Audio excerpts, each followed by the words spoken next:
नमस्कार दोस्तों, कुछ हटके कुछ अलग पत्रिका.com उत्तर प्रदेश पे शो में डॉक्टर गुरुक्रम शर्मा लेकर आता है हर बार एक नई कहानी, एक रोचक किस्से, एक अजब कहानी। लेकिन मेरी आज की कहानी ने मुझे हिला कर रख दिया। मुझे जिस तरीके के ये सत्ताधारी लोग हैं उनके चेहरे को बेनकाब कर दिया। अब सोच के देख के चलिए, जिस मजदूर के हाथ से मजदूरी गई, जिस मजदूर जिस फैक्ट्री में जिस जगह काम करता था, वह मालिक ने इतने से पैसे नहीं दिए उसको कि वो अपने आंसू पहुंचने के लिए गमछा भी खरीद सके। यह भी नहीं देखा कि कोई बीमार भी उन मजदूरों के परिवार में उनके साथ मजदूरी कर रहा है वहां।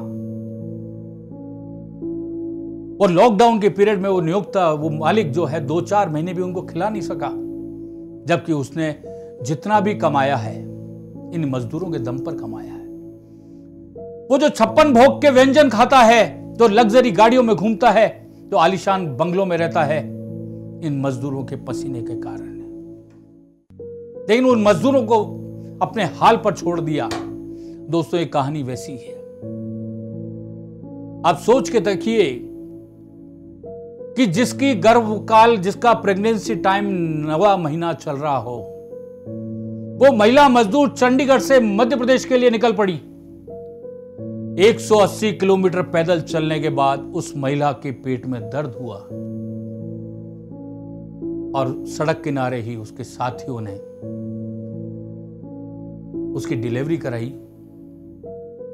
उसे बेटी का जन्म हुआ।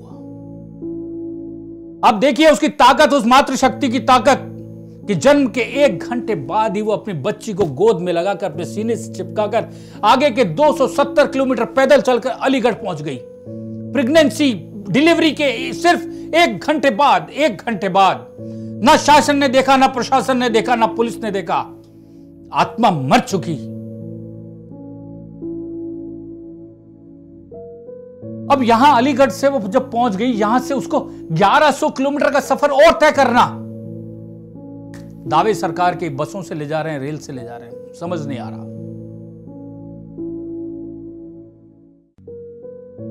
2 दिन पहले, और यूं कहें तो कल की बात, सोमवार की बात, रात में नवजात बच्चे के साथ अलीगढ़ जब महिला पहुंची, उसके साथ में मजदूर दूसरे भी थे। और उस महिला की जो रूह कपाने वाली जो कहानी थी, जन्म के 1 घंटे बाद ही उसने गोद में लेकर 270 किलोमीटर तक पैदल चलकर वो यहां पहुंची है। 270 किलोमीटर डिलीवरी के 1 घंटे बाद, जब डिलीवरी के कई दिन तक महिला उठ नहीं पाती है। अलीगढ़ में कुछ देर रुकने के बाद में वो अपनी मंजिल के लिए और चलने लगे। अलीगढ़ के क्वार्सी चौराहे पर 6 दिन के बच्चे को गोद में लेकर बैठी महिला का नाम मान कुमार है। वह अपने पति के साथ चंडीगढ़ में रहती है। लॉकडाउन के चलते हम प्रेगनेंसी के 9वें महीने में वह अपने पति के साथ चंडीगढ़ से मध्य प्रदेश के लिए पैदल ही निकल गई। 5 दिन पहले करीब 200 किलोमीटर का सफर तय करके उत्तराखंड के रुड़की में पहुंची और वहां पेट दर्द हुआ तो बच्ची को साथियों की मदद से जन्म दिया और कुछ देर बाद ही मंजिल की ओर चल पड़ी। अलीगढ़ पहुंची महिला ने जब क्वार्सी गांव, जी हां अलीगढ़ उत्तर प्रदेश का, स्थानीय लोगों को अपनी कथा सुनाई, अपनी व्यथा सुनाई। जब कथा गांव वालों ने सुनी, उसकी दर्द गांव वालों ने सुना तो उसके दर्द को समझा और ग्रामीण महिलाओं ने उस नवजात बच्ची व पति के साथ उन सबको पूरा सम्मान दिया। और इस टोली में 50 लोग साथ थे। उन गांव वालों ने उन सबको खाना खिलाया पेट भर के और उनको आगे के रास्ते के लिए भी खाना बांध कर दिया।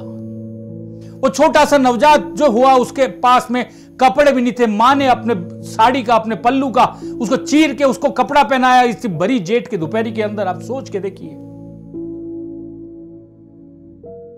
हर किसी का कहना था कि रास्ते में जो इस तरीके की बात हुई, गांव वालों ने जिस तरीके का रखा, इस नवजात के लिए कपड़े दिए, खाने के लिए, आगे के लिए पैकेट दिए। सच में गांव वाले ही होते हैं। उनका दिल तो पसीजा, लेकिन इस शासन प्रशासन का दिल नहीं पसीजा। कितने जिले पार करके वो आ रहे थे 50 की टोली, लेकिन क्या किसी शासन प्रशासन के एक अधिकारी ने नहीं देखा। साहेब, दर्द उसके होता है जिसके कांटा चुभता है। सरकारी गाड़ियों में घूमने से, सरकारी बातें करने से, सरकारी दावे करने से आपकी नौकरी तो चल सकती है, लेकिन इस मजदूर का, गरीब का दर्द, जरा सी मानवीयता के नाते सिर्फ जरा सा देख लेते उस दर्द को। दोस्तों, आज मेरा फर्ज था इस कहानी को बताने का। इस सच कहानी है, लेकिन बताते हुए मुझे दर्द हो रहा है। शासन व्यवस्था पे, प्रशासन व्यवस्था पे एक करारा तमाचा भी है। कुछ हटके, कुछ अलग विषय में कॉलम में मैं हमेशा लेता हूं कुछ हल्की फुल्की कहानियां, कुछ इस तरीके की रोचक किस्से। लेकिन आज यह रोचक किस्सा इसलिए है, या अजब किस्सा इसलिए है कि जिनके जमीर मर चुके, उनके रूह भी कांप सके, रूह भी हिल सके, वो भी देख सके कभी उनके साथ भी कहीं ऐसा ना हो। कुछ हटके, कुछ अलग कॉलम में पत्रिका.com उत्तर प्रदेश में आप मेरे साथ बने रहिए। हर रोज लेके आऊंगा मैं आपके लिए कुछ अच्छे, कुछ झंझोरने वाले कहानी और किस्से।